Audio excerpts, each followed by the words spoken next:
Dans les vidéos précédentes, nous avons vu quoi manger, c'est-à-dire quels aliments choisir pour obtenir le maximum de résultats en fonction de votre sensibilité et de vos objectifs. Cette première étape était indispensable, pourtant elle n'est pas suffisante parce qu'elle n'explique pas comment savoir quelle quantité on va manger, ni comment réussir à changer durablement et aussi facilement que possible.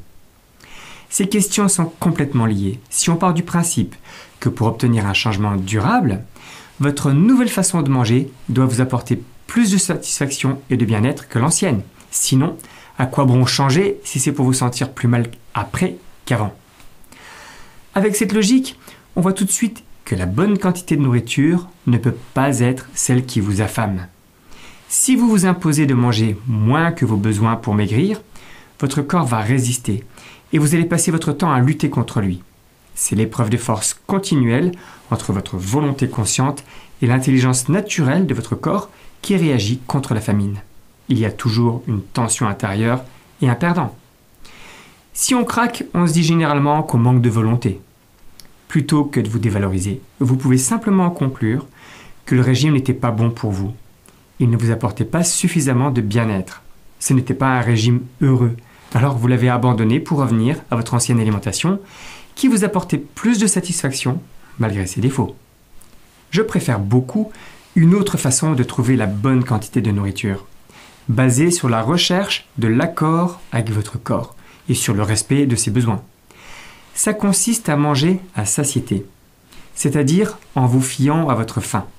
Vous arrêtez de manger dès que vous n'avez plus faim avant de surcharger votre estomac. Au lieu de forcer votre corps, vous vous mettez à son écoute.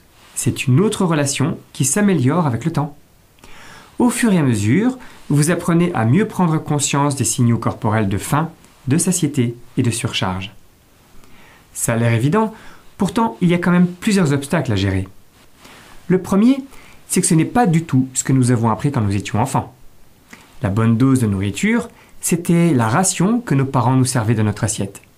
On a tous entendu « termine ton assiette ». Et nous restons toujours conditionnés à manger cette dose, quelle que soit la taille de l'assiette. C'est bien démontré par les chercheurs qui ont fait des expériences à ce sujet. C'est une habitude inconsciente, automatique. Et nous sommes aussi conditionnés par les heures des repas. C'est le moment où nous faisons le plein de nourriture indépendamment de notre faim. C'est facile de changer la taille de l'assiette et on peut aussi reprendre conscience de la satiété et de la surcharge de l'estomac au moment des repas. Les centenaires d'Okinawa ont une tradition qui tient bien compte de ces sensations. Ils disent que l'estomac est fait pour être rempli à 80%. Ces 80% servent à nous nourrir, alors que les 20% restants servent à nourrir les médecins. Ils ont de l'humour. Ensuite, un autre facteur qui intervient, c'est la composition des aliments. Notre corps est spontanément attiré par ce qui est très sucré et très calorique. Et il peut manger sans faim les aliments qui concentrent les sucres et les graisses.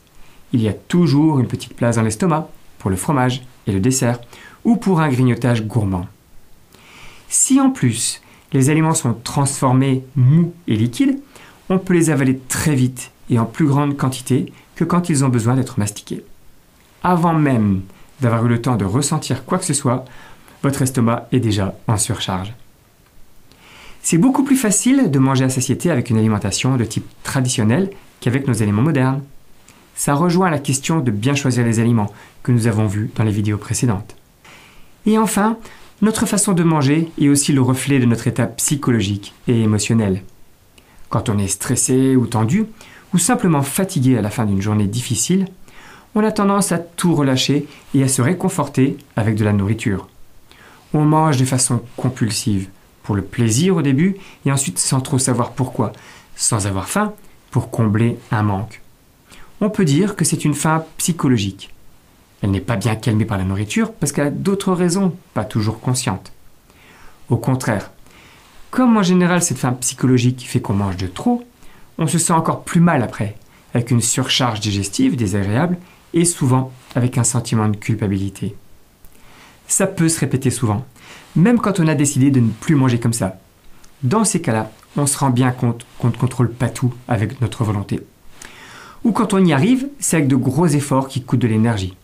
Dès qu'on est fatigué, rien ne va plus, les anciennes habitudes et les conditionnements reviennent. C'est toujours utile d'apprendre à mieux gérer son stress et ses émotions, à prendre soin de soi en s'accordant des périodes de récupération et en veillant à bien dormir. Ça aide et ça s'intègre bien dans cette période où vous avez envie de mieux manger et de vous faire du bien. Ensuite, ce qui est très intéressant, c'est de profiter des découvertes de la psychologie, de l'hypnose et des neurosciences spécialisées dans la motivation et le changement. C'est ce que font les sportifs de haut niveau ou les publicitaires. On sait que le cerveau préfère fonctionner avec des habitudes. Ça permet d'agir automatiquement et de faire plusieurs choses en même temps, sans y réfléchir. C'est un gain de temps et d'énergie. Par contre, ces habitudes peuvent être difficiles à modifier quand elles sont anciennes. Elles sont devenues de véritables réflexes conditionnés qui échappent au contrôle de notre volonté. On a l'impression que c'est plus fort que nous. Pour changer de façon durable, nous avons besoin de remplacer les anciens conditionnements indésirables par de nouvelles habitudes.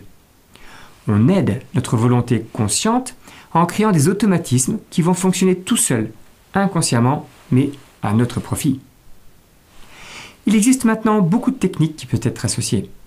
Plutôt que de vous en faire la liste, je vous propose d'expérimenter une petite pratique rapide et efficace basée sur l'auto-hypnose. Elle sert à la fois à se reconnecter à nos sensations corporelles et à un calme naturel, avec une méthode pour pouvoir retrouver automatiquement cet état intérieur au début des repas.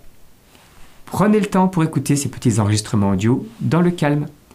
C'est un premier pas très facile pour mieux manger avec harmonie.